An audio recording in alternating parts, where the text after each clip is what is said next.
Hello, guys. I am Shane Davis, 20-year comic book veteran. I'm here with Yanzi Lynn, and today's the day we are talking about decimated Disney and decimated DC, all of these things, pop culture coming to a grinding halt as multiple IPs have been acquired by Disney, and they're not very profitable anymore. They've been ran into the ground. Anything else they buy up, expect it to be ruined. This is getting into families' homes. Who is the culprit here? Kathleen Kennedy. South Park mocks Kathleen Kennedy's Disney diversity efforts. This is a very big thing. Of course, we talk about Kathleen Kennedy tons on YouTube, but the average person in the average home probably doesn't even know who Kathleen Kennedy is. So the fact that she's being mocked now in a pop culture phenomenon, which is South Park, is really something. South Park kind of has their finger on the pulse, of course. Let's get into it. So Supper is considered kind of like this, considered a megaphone for pop culture phenomenon. Like people would not really care about Prince Harry and Meghan Markle until they did the episode about them on South Park. It kind of like normifies things in a way. So that's what they did basically with Kathleen Kennedy. You'll be like, Kathleen, who? And I won't blame you because people outside of being like fanatics of Star Wars, Disney Star Wars specifically, would not know that name. They would not know she's the one spearheading the whole the Force is female thing. Hey, hello, Princess Leia. So what this basically boils down to is that they brought this figure, this mysterious, powerful figure behind Disney Star Wars to the forefront. She's behind a lot of these movements to basically say, let's have more women in everything, leading front and center. They did that recently also with Indiana Jones, didn't it? With the granddaughter and all that whole colonizing, stealing of other people's artifacts kind of thing, blah, blah, blah. I'm so definitely Indiana righteous. Jones. Yeah. So what does that mean though? So Kathleen Kennedy here is being brought to everybody's attention. And yes, of course, South Park plays both sides. They'll be like, well, people who criticize Kathleen Kennedy's can be incels, but Kathleen Kennedy here is also causing orange problems here. Bottom line, though, is why would they even bring up Kathleen Kennedy unless there's actually some where there's smoke, there's fire thing? So the truth is that Disney stocks have not been doing so great. We've seen it tumble from their pandemic high to basically half of what it was.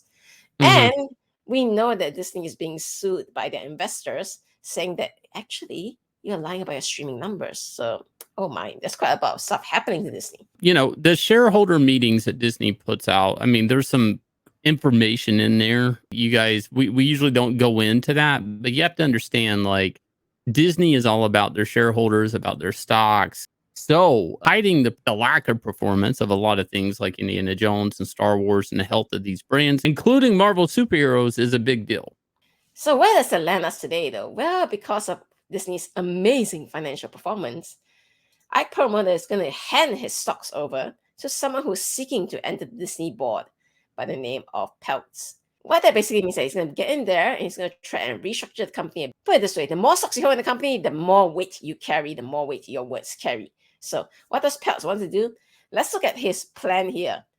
We specifically want to look at the order of what he's saying, which is an effective succession plan, align compensation with performance, improve direct-to-consumer margins, eliminate redundant costs, refocus this creative engine to drive profitable growth, and enhance accountability on capital allocation. So the very first thing you want to look at is effective succession plan, i.e. whoever that's working here is not working out for the company. We better have some plans to put somebody in to take over for them where we inevitably kick them out. That's what it looks like. Now, the second one is the most interesting one. Align compensation with performance. Basically, you want to get more money, well, then you better deliver more money on your end. Now, the rest of it is more or less basically talking about, yeah, we need to improve profits. Well, I mean, yeah, sure. Basically, that's, business 101. Everyone wants to increase their profits. But why such an emphasis on it unless Disney has just been floundering the past 3 years? We know, for example, that the Marvels movie that's coming out very soon is not expected to perform well. In fact, they predict the opening weekend will be even worse than Ant-Man. And one of the things that Ike is a big advocate for is he doesn't care about big box office. He actually cares about profit. That sounds weird, right? You assume a big box office and being the number one box office hit, and you see it in the movie trailer and all that means that you're making tons of money. It doesn't. It doesn't at all. If you're having to reshoot the film a million times, like they're currently doing with Snow White and the Seven Dwarfs and things like that, if you're constantly having to go and advertise it more because you race swap the character and everybody's upset, things like that, you're just ratcheting up the cost of the film, whether it's actually making the film, advertising the film, PR stunts, whatever. And in the end, I know this sounds weird, but you could actually be losing money on the #1 box office hit. And that's just bad business. And this is the thing that's kind of tanking Hollywood. It's like a perfect storm. There's woke diversity, forced diversity, all of that stuff, and all of that going on, and overspending. And not to get too crazy on this, and this goes back to the South Park thing, but this whole creative engine drive. This is weird that it's all coming to a head, but there is a lack of creative thought in media right now at Marvel and Star Wars and all of these things, Indiana Jones. The idea of just race swapping or gender swapping is the biggest creative muscle Hollywood's flexed over the last 10 years. Like, this is kind of their biggest go-to thing. We saw this with the female Ghostbusters movie. It's like that's the biggest thought they have to greenlight some $1 million movie on a mega franchise, and it's supposed to sell tons of product. I mean, we have head warmer Star Wars figures because the brand is dead. Shareholders, they understand I'm investing in Disney because they have Star Wars and Star Wars makes money. What happens when the average Joe notices he won't even buy Star Wars? This is a really big problem for Marvel because they have tons and tons of money, and really these IPs are the only thing they can do. They can't come up with anything new. I mean, they can't even come up with new ideas with the already existing IP they have. Race swapping, gender swapping is not an idea. It's just a lazy action. And again, this was covered in the South Park episode. What's interesting about this to me is that this is now humorous, and supposedly there's going to be 2 more episodes of this being made, going to hit the normies.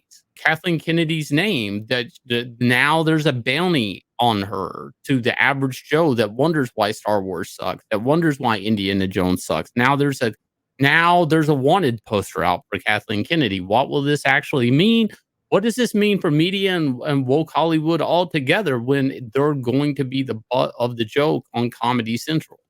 You guys will hit like, subscribe, ring the bell for notifications. Also, Axcend, level up. If you guys will, please go check out our independent comic website and our independent comic. We are taking pre-orders for Axcend, level up. This is our superhero Tron Spider-Man-esque action adventure comic. I'll leave you guys with a trailer for this smash hit comic and catch you guys again with another video. I dream of a world carefully crafted, beautifully flawed. This is Axcend. In this game of life, there is one thing that determines a victor. A player's ability to grow. A player's ability to evolve.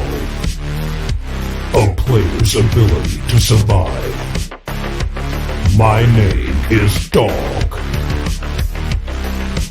Choose to play. Choose to upgrade. Choose to level up. Choose to Axcend.